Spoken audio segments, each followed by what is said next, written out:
Bonjour et bienvenue au Carrefour des idées avec à l'affiche pour vous aujourd'hui, mesdames et messieurs, le mariage par colis. C'est le titre de l'ouvrage que nous recevons pour vous aujourd'hui et l'auteur Binta Anne va nous tenir compagnie tout le long de l'émission. Mesdames et messieurs, l'émission parenthèse pour le compte d'aujourd'hui, c'est parti. Le mariage par colis. On a coutume de considérer les femmes comme uniques victimes du système traditionnel de mariage arrangé. Pourtant, l'histoire de Cheikh Diallo, jeune adolescent qui ses parents envoient chercher fortune dans la capitale, nous montre que ce phénomène, dont l'ampleur ne faiblit pas, touche les deux sexes, bien que de façon différente. Cet ouvrage, pénétrant, nous transporte dans l'univers des traditions et coutumes africaines, souvent méconnues ou impensables. Bunta Anne nous plonge au cœur des vies de ces jeunes gens, déboussolés par des changements radicaux ou des contraintes orchestrées par leur famille, lesquelles ont placé une grande part de leur espoir en eux.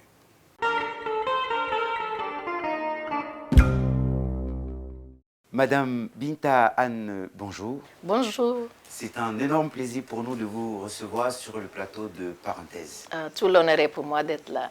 Et c'est vrai parce qu'effectivement, le mariage par colis, c'est le titre de votre roman, on va dire célèbre roman, effectivement, qui date maintenant parce qu'il a été publié chez l'Harmattan depuis 2004, donc environ 15-16 ans. Et republié encore. Voilà, republié plusieurs fois. C'est un roman qui a connu un grand succès, qui continue de faire parler d'ailleurs de vous. Le mariage par colis, le titre super bien réussi, on peut le dire. Et aujourd'hui, c'est un énorme plaisir pour nous, téléspectateurs, de partager cet ouvrage avec vous. Et puis, on en profitera aussi pour parler des autres ouvrages. Il n'y a pas que le mariage par colis. Vous avez traité du mariage par colis et très rapidement pour nos téléspectateurs, pour l'information de nos téléspectateurs, vous avez écrit en dehors du mariage par colis Awa la petite mendiante. Hein, et puis après Awa la petite mendiante, il y a des séries de livres pour enfants. J'en ai quelques-unes ici. Les histoires de Fatima. Et puis, il y a les histoires d'Amadou. Et puis, plus récemment, vous avez aussi publié une autre série. Sur l'éducation civique et morale. Sur l'éducation civique et morale des enfants. Et ça, c'est important à souligner d'une manière générale pour l'ensemble de votre œuvre. Aujourd'hui, pour ce qu'on a, il y a un lien. Et ce lien-là, il est construit autour des enfants. Oui, c'est une écriture engagée et j'essaie de mon mieux pour défendre la cause des enfants. Bien, alors donc on pourra même vous appeler la maman des enfants et en plus de ça, pour compléter peut-être la petite présentation, vous êtes la présidente fondatrice aussi d'une ONG pour les enfants et nous fêtons le 2 octobre notre 11e anniversaire au service des enfants et des femmes. Allez, donc la fondation Fombal, Fondation Binta Anne pour les enfants. Donc c'est le nom de votre fondation. Mesdames et messieurs, vous avez fait la connaissance de notre auteur et à présent on peut commencer. Le mariage par colis, c'est l'ouvrage qui va faire l'objet de notre entretien. Et puis après cet entretien, l'entretien sera suivi de la lecture de quelques extraits. Et puis on va terminer par quelques questions à notre auteur face caméra. Allez, donc le mariage par colis, on va commencer tout de suite par dire c'est un roman. Oui. Et puis la rédaction de Parenthèse l'a lu avec beaucoup de plaisir. D'ailleurs, ce n'était pas la première fois de le lire, on la relit, mais c'est toujours aussi le même plaisir qu'on éprouve à le lire. Vous démarrez, c'est l'histoire d'un un jeune homme, Cheikh, mais ça pourrait aussi être l'histoire d'une famille, peut-être même d'un village tout entier, mais l'idée c'est que ce Cheikh, vous commencez, l'histoire démarre dans un village que vous décrivez avec beaucoup de, on va dire, beaucoup de finesse. Hein, vous le situez, ce village-là, entre la région de Fouta Djallon et la région de la Haute-Guinée, et un village plein de vie, mais qui est très marqué par la pauvreté, vous le faites savoir dans l'écriture, et puis effectivement un village bouillonnant de vie, mais avec beaucoup de contradictions. Vous décrivez avec finesse, on va dire, toutes ces contradictions auxquelles les villages, les traditions sont confrontées, avec comme point d'orgue le mariage précoce, je dirais même le mariage très très précoce, parce qu'il s'agit de mariage de jeunes filles dont l'âge varie entre 11 ans, 12, 13 ans, 14 ans, pas plus, et puis en toile de fond, la polygamie. Voilà. Oui, c'est un roman qui brosse notre communauté, nos réalités de tous les jours. Ça commence par une réalité que nous connaissons également, l'exode rural. Les jeunes qui quittent les villages pour les villes, les grandes villes, et maintenant par extension, ils quittent les grandes villes pour l'Occident. Et en même temps, ils traitent aussi d'autres réalités qui concernent nos enfants, les mariages d'enfants, l'excision, la polygamie. Tous ces thèmes sont nos réalités, sont nos coutumes et traditions. Mais comment insérer cette tradition pour qu'elle corresponde à notre époque aujourd'hui? C'est là la question, c'est là toute l'aventure de ces deux jeunes qui quittent le village, qu'on suit du village jusqu'à la grande ville, et des jeunes qui se marient. Et pour les parents, être en ville, déjà, tout de suite, c'est un signe de réussite pour quitter le village, sans savoir dans quelles conditions sont leurs fils dans ces grandes villes. On continue d'expédier les filles, les jeunes filles à ces jeunes garçons dans les grandes villes pour les mariages. Ces jeunes filles qui sont à l'école primaire, les jeunes filles qui sont, c'est des enfants, parce qu'entre 10 ans, 11 ans, ça ce sont des enfants qu'on donne en mariage. Donc je profite au fait de ma plume pour sensibiliser, pour attirer l'attention. Ma plume est très engagée pour la lutte contre les mariages d'enfants, les mariages précoces, les mariages forcés, et également toutes nos traditions qui portent atteinte à l'intégrité physique et morale de la personne en général. Donc c'est une plume qui défend les droits humains, les droits de l'homme.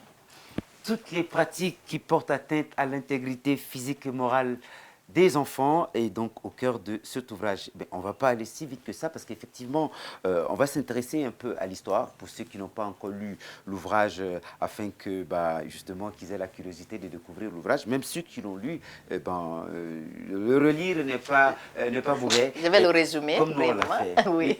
Mais très rapidement, je veux vraiment concentrer sur l'histoire parce qu'effectivement, l'histoire démarre au village de Dourou.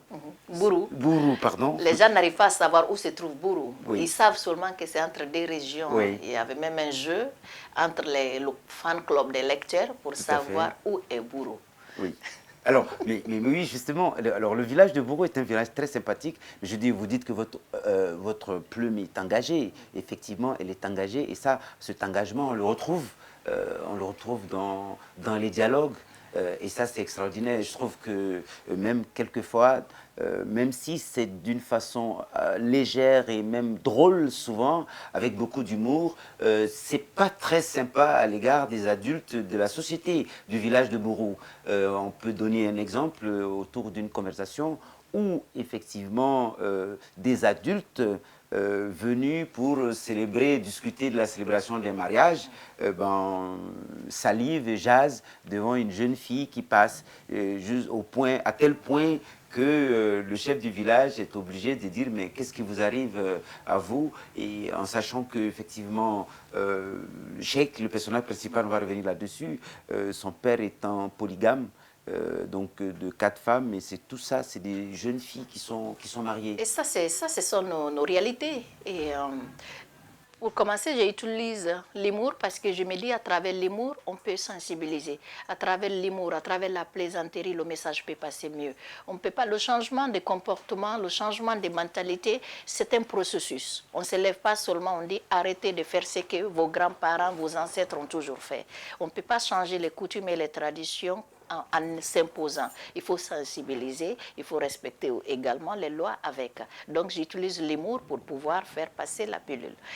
Et en ce qui concerne la façon de présenter les choses, les adultes, ces personnes âgées qui jasent, qui fantasment devant une jeune fille qui passe, mais ce sont nos réalités. On ne laisse plus c'est pas seulement dans ces zones rurales, mais même dans les zones urbaines, on ne laisse plus les enfants grandir. Et vu aussi comment nos enfants, nos filles s'habillent. Quand vous dites qu'on ne laisse plus les filles grandir, on ne les laisse plus parce que dès qu'on voit les filles de 12-13 ans avec la poitrine déjà pleine, tout de suite on pense que ce sont des femmes. Et tout de suite on commence tout de suite à mettre déjà les calculs, comment il faut. Est-ce qu'il faut l'épouser pour soi ou bien pour son fils? Donc déjà il y a ce petit conflit qui est là. Celui qui a 3 femmes déjà cherche la 4e, ou cherche celui qui a 4 cherche à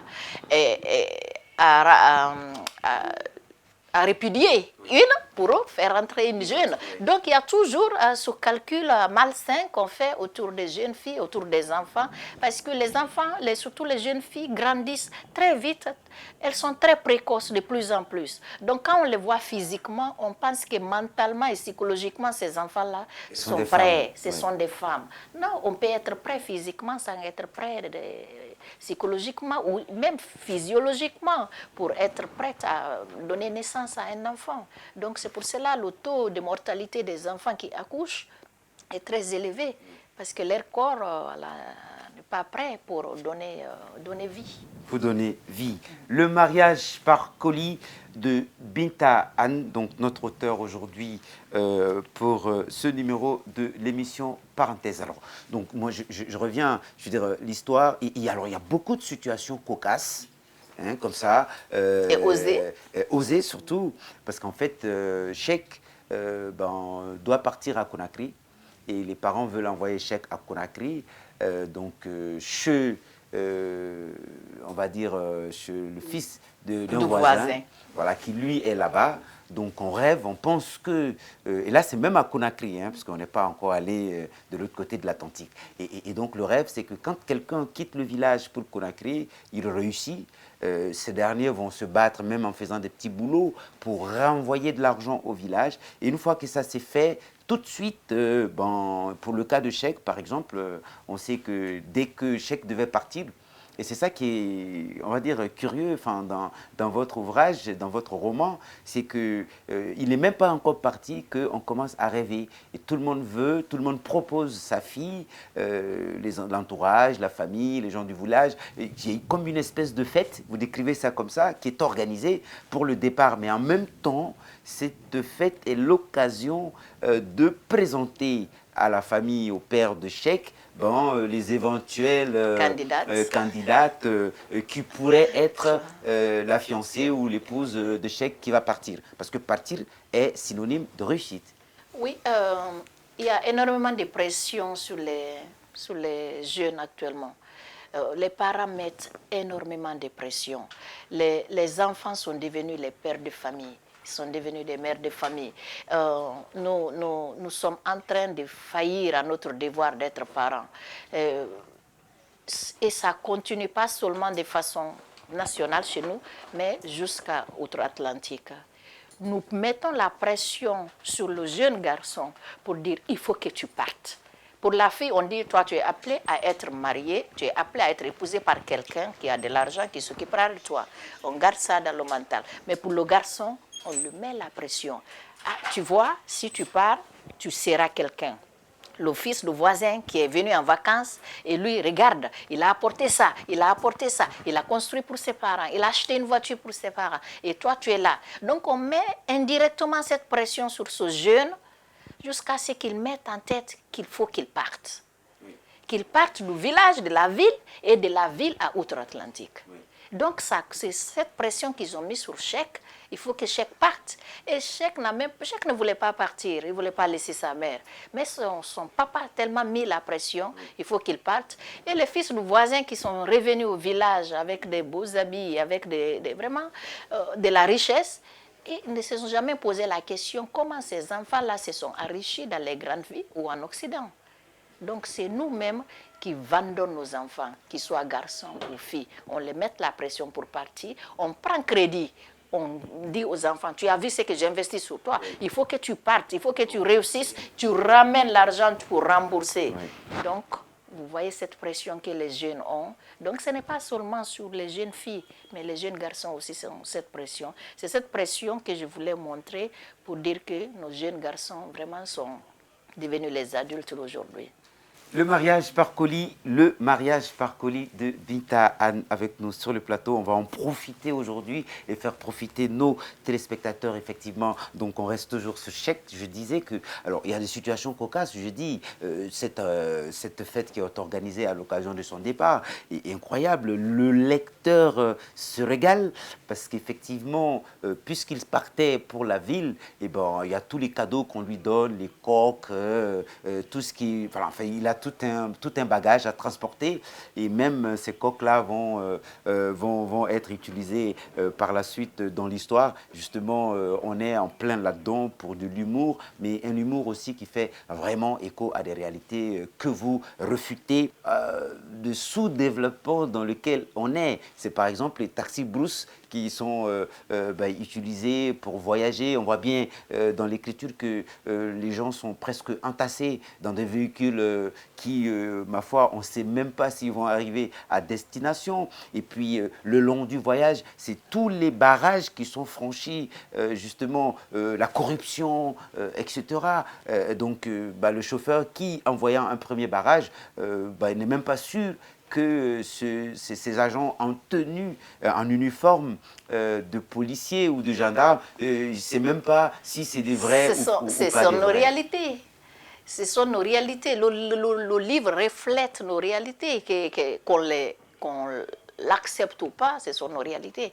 Pour revenir aux célébrations, qui dit Afrique dit fête, oui. Qui dit Afrique dit célébration. Ce n'est pas parce qu'on est sous-développé ou qu'on est pauvre qu'on ne célèbre pas. On célèbre la vie en Afrique. On célèbre même la mort en Afrique. Oui. On célèbre la religion, on célèbre les naissances. On célèbre les départs, on célèbre les arrivées. La naissance. Tout est autour de cette célébration. Oui. On peut être triste de voir quelqu'un partir, mais à travers d'une cérémonie de revoir. Comme on peut être aussi content à travers d'une célébration, à travers accueillir quelqu'un qui vient d'arriver, que ça fait longtemps qu'on n'a pas vu. Donc c'est cette partie festive aussi, joyeuse de l'Afrique aussi que je voulais sortir, parce que ce n'est pas seulement une réalité à la Guinée, c'est une réalité africaine, cette hospitalité qu'on a, et la Guinée a une hospitalité légendaire qui est connue, et ça fait partie des traditions à garder. Par contre, il y a d'autres traditions à laisser partir, mais l'hospitalité guinéenne, elle est reconnue. Donc, je voulais sortir cette beauté de ma Guinée, donc pour dire que malgré le sous-développement, nous célébrons quand même quelque chose. En ce qui concerne l'état de nos routes, là, on n'a pas besoin des livres. Ça, on l'a écrit depuis plusieurs années, mais jusqu'à présent, c'est la même. La situation n'a pas forcément changé. Donc, c'est une autre réalité. Les corps habillés, certains, on voit d'autres aussi qui ne sont même pas des corps habillés, qui mettent juste une corde devant le véhicule pour faire des faux barrages. Donc, et pour racketter les pauvres citoyens ou vraiment. Donc, ce sont des réalités. Donc, c'est pour cela quiconque lit le roman se retrouve dedans. Il dit, bon, ah oui, soit j'ai été victime ou j'ai fait face à telle ou telle situation, mais chacun retrouve une partie de sa vie dans le roman parce que c'est ma vie et notre vie que je mets dedans. Alors, une question, parce que c'est vrai que, comme vous le dites, toutes les situations qu'on lit dans le roman fait vraiment souvent écho à la réalité. Mais par moment, on ne s'empêche pas, enfin, moi je ne me suis pas empêché de me demander si ce n'est pas un tout petit peu exagéré. Je veux dire, par exemple, quand le père de famille, il a 4 enfants, il a plus d'une dizaine d'enfants, il a 4 femmes, 4 épouses, et il a plus d'une dizaine d'enfants, et puis que même la maison qu'il habite pour le père de Cheikh, cette maison a été construite grâce à l'économie de ses épouses, qui font des petits commerces. Mais dites-moi, qu'est-ce qui est exagéré dans ça là? Avoir 4 femmes, c'est quelque chose de nouveau chez nous? Non. Non, avoir une dizaine d'enfants. mon papa a 4 femmes. Oui. Il a une vingtaine d'enfants. Oui. Alors, Donc, non, mais la question... donc, c'est une réalité. Oui, la question, elle n'est pas là. Je veux dire, que ce soit dans la tête d'un père de famille d'envoyer son enfant uniquement pour pouvoir trouver de l'argent qui ramènerait de la ville uniquement, sans arrêt. et que même ses amis dans l'entourage, parce que en fait, c'est vraiment comme une mafia organisée, où lorsque il va être question de choisir, de trouver, c'est-à-dire que même l'enfant n'a même pas encore arrivé, n'est même pas encore arrivé à destination. On ne sait même pas s'il va parvenir à avoir de l'argent. On commence à spéculer sur qui va la femme qu'on va lui donner, parce que effectivement, même les mères de famille, tout le monde propose. C'est comme si c'était des marchandises à la fin. Mais c'est ça, effectivement. Nos filles sont devenues des marchandises pour les familles. Et les garçons sont devenus les pourvoyeurs. Donc, c'est une réalité. Depuis des années, c'est ça. On spécule surtout. Les relations humaines qu'on avait sont devenues tellement banales.